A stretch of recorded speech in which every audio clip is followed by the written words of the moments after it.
亲爱的朋友们，欢迎来到微光夜读。我穿着工作服参加了高中同学的聚会，来聚会的人个个都从头到脚精心打扮。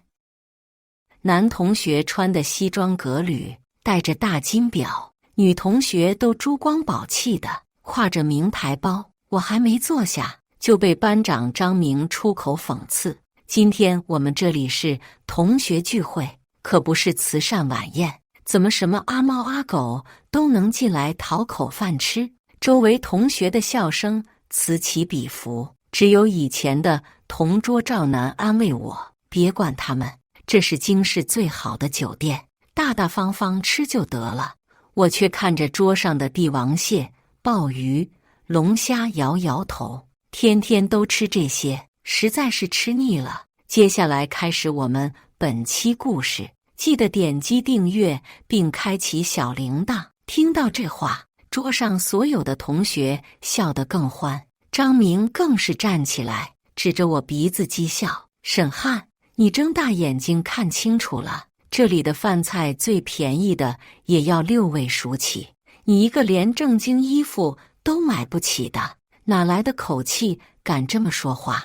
我低头看看自己身上国家专属机关的工作服，这可是多少人挤破脑袋都得不到的身份象征，现在居然被他说成是不正经的衣服。但算了，他们够不到那个阶层，认不出来也正常。我没理张明，抬手招呼服务员过来，让他加几道时蔬。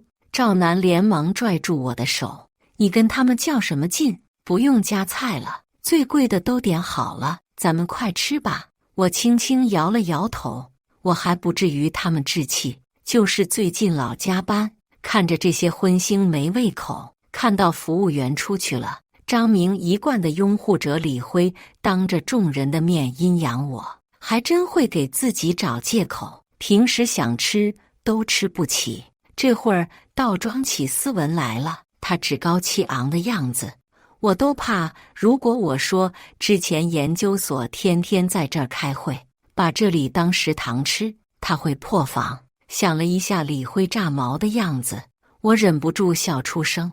正好这时服务员进包间上菜了，因为还要回去赶项目的进度，我不再说话，只给自己盛了碗米饭，就着刚炒好的菜慢条斯理地吃了起来。可张明不想放过我，他翘着腿怪声怪气：哎，沈汉，你看你瘦的，光吃青菜怎么行呢？来，我给你加块肉。说着，张明拿起面前的丝块，夹起一块鱼尾巴就要往我碗里放。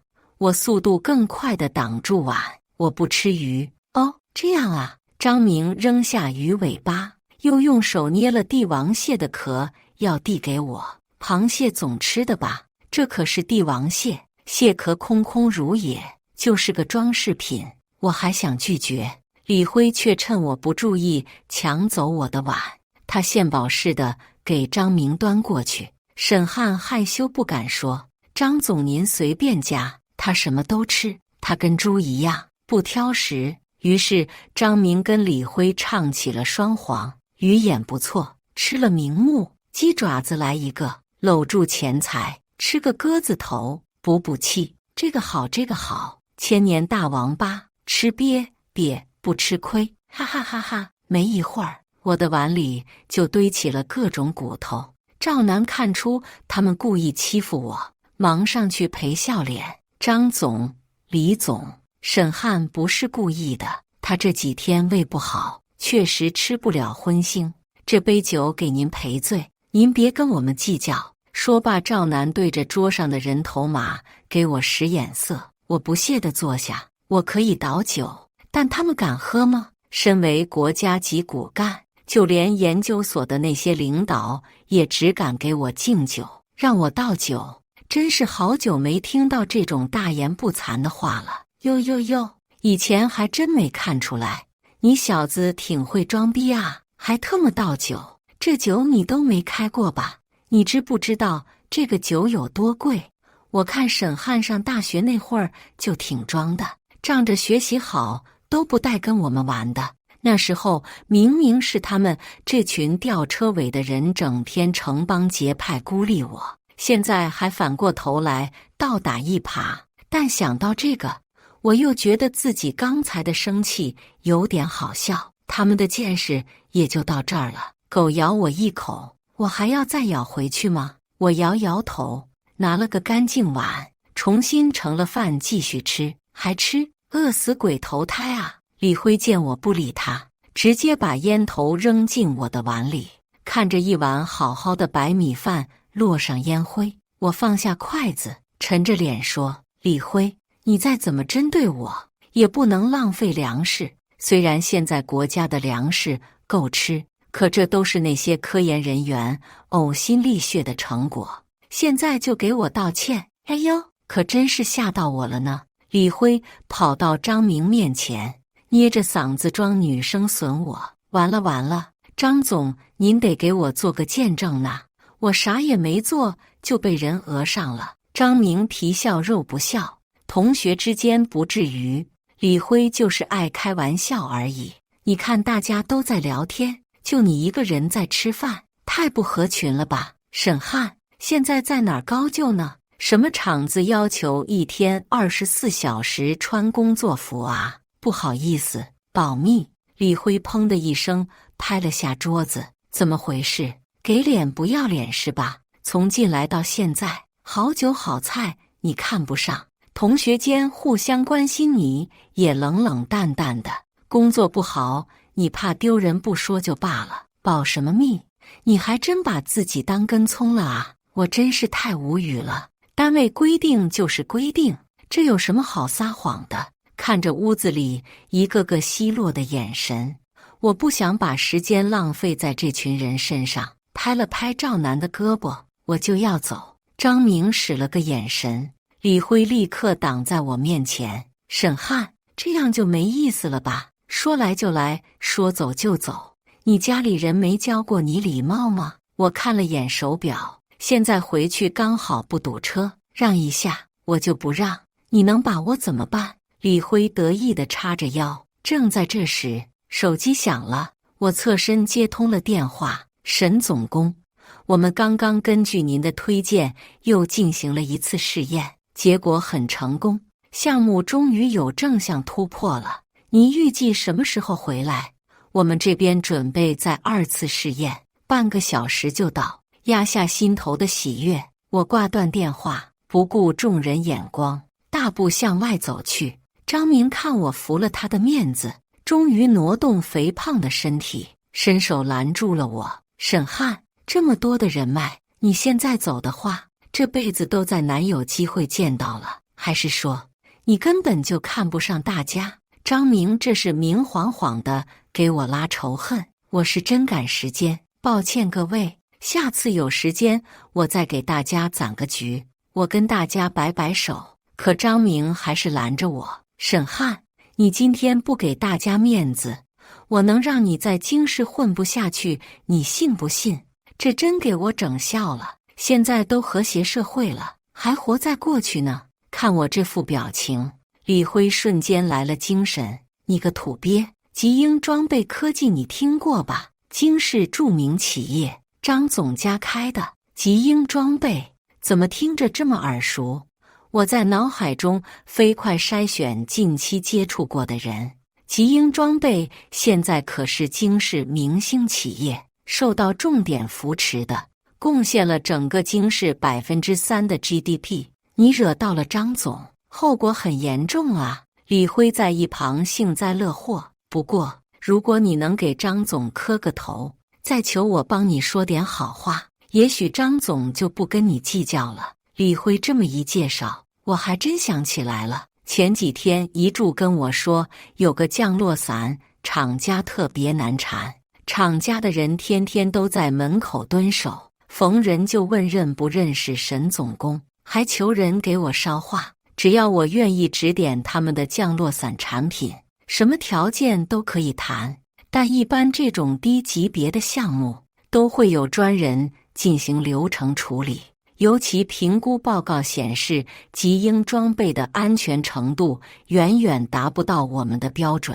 所以我已经让助理直接拒绝了。哦，吉英是吧？听说过，跟老牌企业还是有些距离的，尤其是产品质量上，还有很多提升空间。张明气得像被踩了尾巴的猫，连毛都炸起来了。沈汉，你刚刚说的话完全就是污蔑、造谣，我可以让我们公司法务部告你，告死你！赵楠眼看气氛不好，又上来打圆场。张总，您别生气，沈汉没您专业，他不懂也正常的。沈汉，求你别说了。赵楠那表情看着真是为难。不是，我没乱说，涉及到专业知识，我倒真得跟他们说清楚。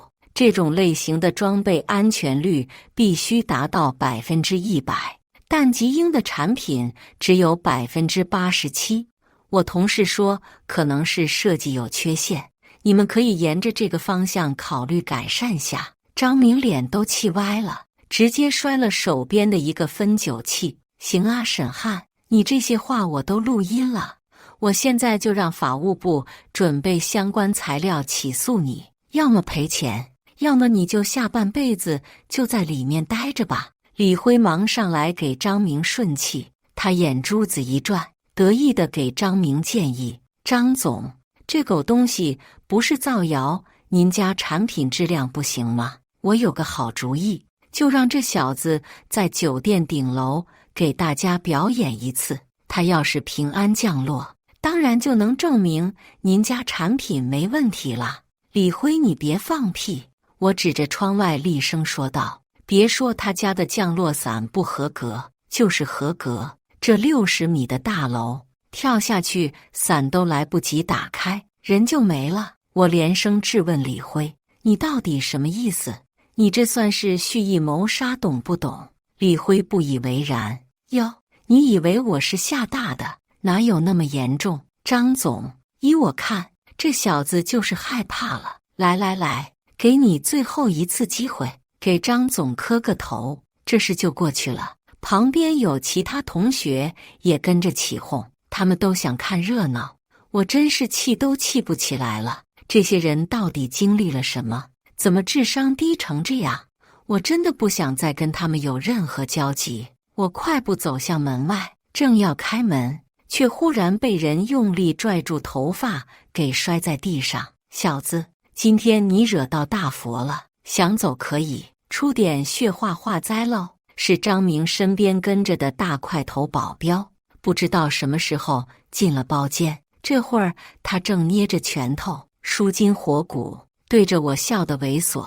我揉了揉被揪疼的头皮，正要跟他练，电话又响了。总工，您路上堵车了吗？没有，遇到点事儿。我嘶了一声，膝盖撞到椅子腿了，都看到淤青了。总工，您还好吗？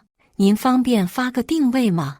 我现在就安排人员去接您，10分钟就到。我摇摇头，不用，我能搞定。对了，咱门口那大哥是不是还守在那儿呢？助理显然对我的话题转换愣了一下。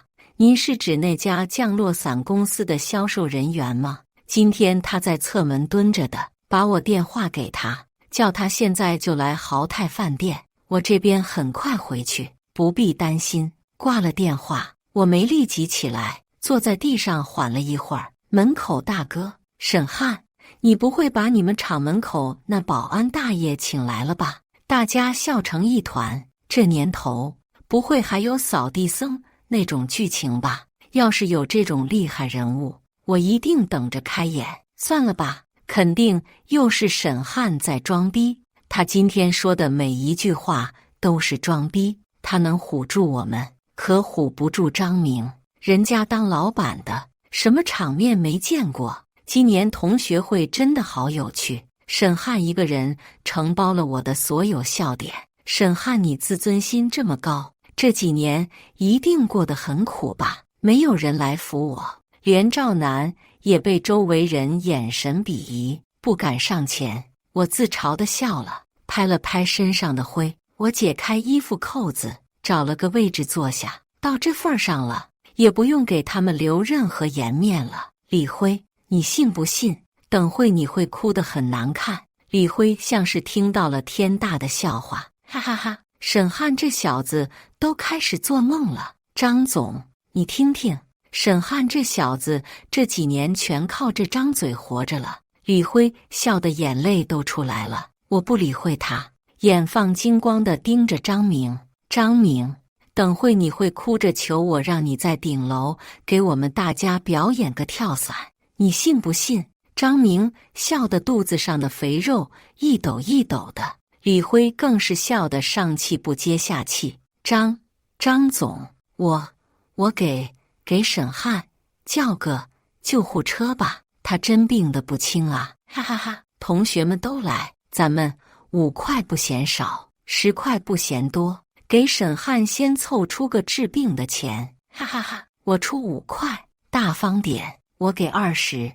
我淡淡看着这帮人闹着，镇定自若地等着。很快我的电话就响了，当着众人的面，我开了免提，上来吧。16楼鸿运厅，包间里渐渐安静下来，大家都向门口张望。张明不以为意，悠闲地眯了一口面前的白酒，还咂摸出了声。李辉嫌场子冷，拿起桌上的一杯白水，又倒了些菜汁进去。他踩着凳子，把杯子放到了门上面。原来是个恶作剧，门一开，来者不仅会被淋得一身残羹冷炙，还会被玻璃杯砸到头。我无所谓的笑笑，反正幸运儿不是我。10几秒后，有皮鞋声一步步靠近，门开了，砰啊！来人被杯子砸了头，落了一身汤汁，捂着脸摔倒在门口。众人笑倒，还没等看清来人的样子，忽然有2架直升飞机悬停在窗外。你们看，机舱门已经打开，数名统一着黑色服装的青壮男子整齐待发。为首的男子一声令下，10名便衣男子便破窗而入。不过数秒之间，这10名男子已经将我围拢起来。好几分钟的时间，整个包间内鸦雀无声，直到张明看到刚刚进门的男人的正脸。爸，您怎么过来了？张宪伟没搭话，他擦了擦脸上的菜汁，气急败坏。谁干的？这是谁干的？李辉忙贴清责任指向我，是他，是这小子。我没出声，但张宪伟扫了一眼在场的人，最终视线锁定在我的身上。他双眼放光，正要上前，张明挡住了他。爸，不劳您费心，我等会就找人搞他。哇靠，您今天可真是大手笔，雇这么些保镖，太有排场了。嘿嘿，那个大家别害怕哈，我爸出门都要带这么多保镖的。李辉见状莫名兴奋，沈汉，你今天死定了。话刚说完，站在我前面的一个便衣人员如闪电般出手，一个上勾拳，生生给李辉打掉了一颗牙。李辉吐了几口血水，不可置信般指着我，你竟然……我笑了笑，站起来伸了伸懒腰，劝你把手拿回去，小心等会手指头也被掰断了。这下李辉不敢了，他捂着嘴躲到张明后面。张总，你家保票怎么还倒我啊？这时张宪伟微微弯腰，一路小跑到我面前鞠了一躬，久仰沈公大名，今天可算是见到真人了。鄙人姓张，是吉英装备的副总，这是我的名片。张宪伟双手恭敬地奉上名片，我却没有接。张明一脸懵逼，但他更看不惯我的态度。你算什么东西？也配？话没说完，我右边的便衣人员也迅速出击。张明的眼镜散架了，掉在地上，他肥肥的酒糟鼻也被打肿了，还流出了黄色鼻涕，好恶心！不是吧？沈汉难道没有装逼吗？怎么办？这下我们死定了！我们刚刚都在看笑话，几个胆子小的女生感觉形势不太对，打算上前跟我道歉，但都被我周围的便衣人员喝退了。张宪伟吓了一跳，沈总工请手下留情，犬子混账！您大人不计小人过，我回去一定狠狠教训他。我俯视着狼狈的张明，他的眼里全是不甘。呵呵，犬子脾性大得很。对了，张总，极鹰装备的安全性是不是跟行业领先企业有差距啊？是的，沈总工见谅。上次您提出的建议很宝贵，我们已经在着手改善了。阿西巴，沈汉真的懂爱，我看他不仅懂，甚至极有可能是这行的专家。我勒个去，原来沈汉才是大佬。张明依然不敢相信，沈汉你真的是……我对着张明轻轻摇了摇食指。张总，你儿子刚刚逼我背着你家的降落伞，在这里的顶楼给大家表演一个跳伞。张宪伟吓坏了，他直接跪了下来。沈总工，您是国家栋梁，是无价的国家财产，与你无关。我示意张宪伟打住。既然小张总说你家产品没问题，那让他表演一个吧。我笑得人畜无害。张明有点害怕了。你刚刚才说这里高度不够的，你说跳下去伞都打不开的。是啊，所以我才让你去证明一下你家产品质量足够硬呀。要是你怕死，可以让李辉去，我看他今天蹦跶得挺欢。李辉没有张明硬气，张着漏风的嘴扒着我的裤腿，哭的那叫一个后悔。呜，沈总，求您了，是我小李瞎了狗眼，看不出您这尊大佛，我以后为您马首是瞻，给您当牛做马。我随叫随到，我示意便衣人员把李辉拉开。真是想得美啊！你这种人只爱攀附权贵，惯会溜须拍马。今天如果不是我，是其他同学，不就任由你欺负了吗？职位本就不分高低贵贱，但在你们眼里，今天来这的男的没有穿个名牌戴个名表就是没出息，女的没有做头发贴美甲或者背个名牌包就是嫁得不好。这才毕业10年，你们就变得这么恶臭不堪了。说得太好了。张宪伟及时充当捧哏的角色。沈总工，您说的太对了。李辉在我们公司月业绩排名垫底，已经有很多同事对他不满了。今天我在这里宣布哈，因李辉个人品行不端和言论不当，给我司带来了非常大的负面影响。即日起，我司与李辉的劳动协议正式解除，且我司后续将携法务部对李辉提起诉讼赔偿。这下李辉都傻了，他左看右看，都不知道找谁求情了。我不能失业啊，我还有房贷车贷要还，我还没有娶老婆啊。我扬了扬头，便衣人员就把李辉带出去了。沈汉，你不早说，你故意瞒着我们。我说保密，你们信了吗？还是说今天是我主动请你们过来羞辱欺负我的？看着李辉离开，周围同学早就出了一身冷汗。张宪伟察觉我不会轻易放过此事，西行几步把张明拽了过来。他粗暴地摁住张明的头，磕到沈总工满意为止，除非他点头，不然今天谁也救不了你。但谁也没预想到，张明挺直了背，硬是不弯腰。张宪伟使了大力气，脸都涨红了，但耐不住年纪大，哪里扳得过张明？可以啊，张明，真够硬气，你就去表演个伞降节目啊！我好整以暇地看着张明，张明一咬牙，他反手一个巧劲，把张宪伟摔了个跟头。我不信你这样的人会混得比我好。张明站起来指着我，沈汉，上学那会我就看不起你那个沙雕样，谁都不理，谁都不放在眼里。当年我拿你没办法，今天我有的是办法整你。你等着，你找10个保镖，老子就找100个。张明背过身去拨了电话，说了几句，很快就回来了。张宪伟恨铁不成钢，眼看劝不了，索性甩手不管了。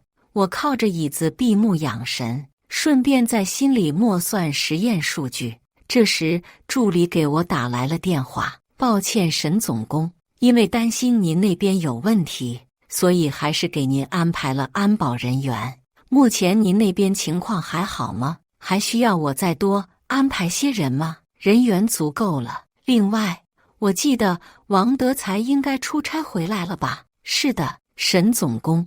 出差前，王书记就想跟您约时间的。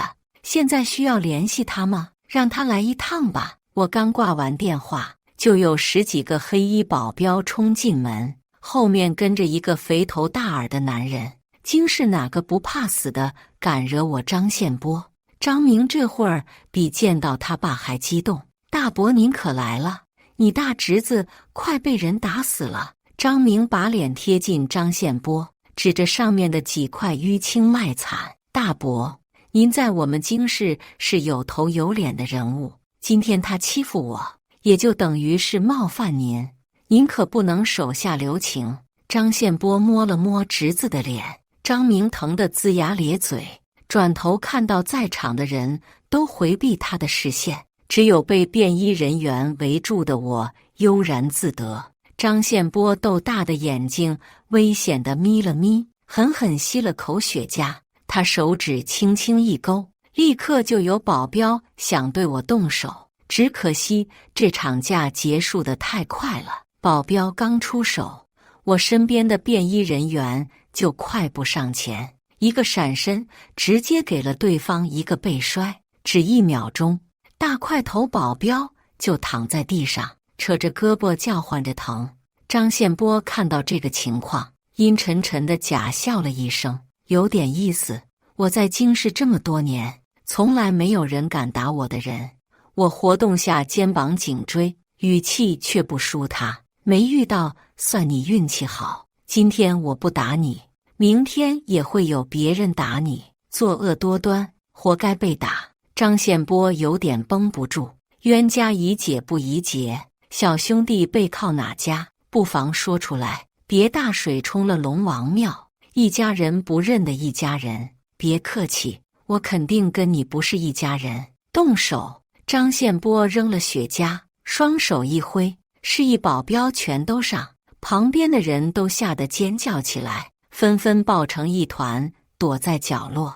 我看向便衣人员，点了点头：“不用顾虑，今天就当为民除害了。”10名便衣人员对视了一番，瞬间就分好了工，4名依然在我身边保护，剩下6名迎战张宪波带来的10几个保镖。便衣人员极其有序，配合默契。反观张宪波带来的保镖，完全没有战斗力，没有几个回合，全都倒在地上。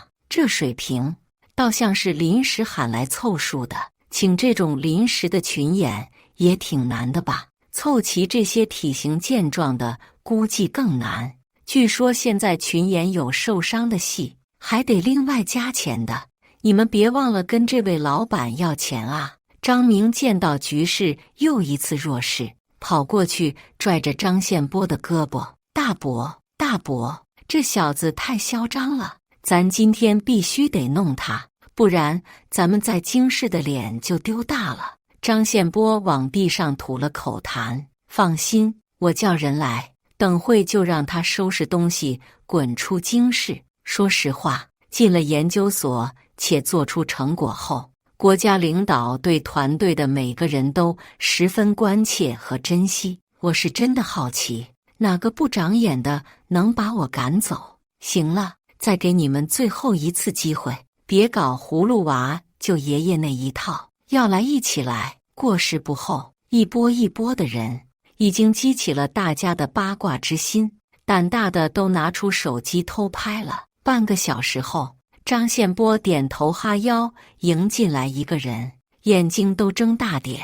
这位可是京市主管经济事务的李书记，不是吧？今天能见到这么多大佬吗？这大佬是不是真的？还不一定哦。也是，张明都翻好几次车了，今天真的是沈汉的高光时刻了。我笑了笑，我人生的高光时刻绝不会局限在这小小的酒店里。李书记，这小子也不知道什么背景，在这摆谱，您给教育教育，免得他不知天高地厚。我恍若无人般扣好工作服扣子。经济管理科什么时候换人了？来人脸色微变。李某一直在经济科任职，但处理你还是绰绰有余的。哦，王德才知道你跟这帮人同流合污吗？血口喷人，你有证据吗？他就是证据。王德才匆匆进门，先对我点头致意，然后狠狠瞪了一眼所谓的李书记。谁给你的胆子？小小一个科员就敢在这狐假虎威？沈总工，这事我回去就处理，一定给您个交代，行吧？还有这几位呢？我一一扫过张宪波、张宪伟和张明，以及自称书记的李某。集英装备是得好好查查了，一天天正事不干净，在门口堵我，项目保密级别高。我倒想知道到底是谁敢泄露。还有这位张总，上来不问青红皂白就打人，我看你不像集团老总，倒像是混社会的，拿着政府补贴生产出来的产品质量却不达标，扶持这样的企业有什么意义？人民的钱都进了谁的口袋？王书记，这爪牙都伸到你们经济管理科了，再不管管，马上人人都能借你的名头出去作威作福了。是，我现在就处理。王书记连连点头。沈总工，您的膝盖受伤了，涉及到国家重要人员安全，我马上联系公安。王德才打了电话，立即有检察院的人过来将人带走。公安随后也到了，一上来就给张明铐上了。张明到这里才终于认清现实。张宪伟和张宪波后悔不已，反过来指责他在外不知收敛，这才连累了他们。张明跪在地上朝我酷一顿磕头。沈总，求您饶了我吧，我再也不敢了，以后您就是我家祖宗，求您放过我吧。见我没说话，张明主动扇起自己的巴掌来。沈总，您别跟我这种废物计较，我有眼不识泰山，您听听这声响不响？要是您听高兴了，能不能抬手留我一条狗命？啪啪啪！不等我说话，张明2个手左右开弓，没几下，脸都肿成猪头了。行了，别做这些无用功，您留步，我现在就去顶楼给您表演跳伞，能不能飞起来？您留步看一眼也行啊。沈总，是我嫉妒您，是我心眼小，见不得人好。我打断他的话。张明，你刚刚往我碗里加鱼尾巴、加虾壳的时候，有想到过这一刻吗？你有敬畏之心吗？不让我吃饭，把烟头扔我碗里，出馊主意让我在这跳伞，甚至让我给你倒酒、磕头，这桩桩件件哪个不是你默认的？幸亏今天被欺负的是我沈汉。换做其他同学，如果他们只是一个普通人，他们有什么能力对抗你？我理了理衣服，走到门口，我却看着桌上的帝王蟹、鲍鱼、龙虾，摇摇头。叶直，假设今天张明和李辉针对的是你们当中的一个，你们有能力自保吗？全场沉默，大家都意识到他们刚才对我的处境无动于衷，而在那种情况下，不帮就是害。不少同学都无地自容，愧疚地低下了头，小声地说着抱歉，都散了吧，以后这种同学会没必要再开。检察院的人迅速带走相关涉案人员，回去该问话问话，该调查调查。直升机停在顶楼，我跟便衣人员坐着电梯缓缓上升。夜空下，整座城市在我们脚下缓缓展开。感谢大家的观看，本期故事精彩吗？欢迎大家在下方评论区吐槽。如果你喜欢这类故事，记得点击订阅微光夜读，并分享给更多的人，这会对我帮助很大。再次感谢大家的观看。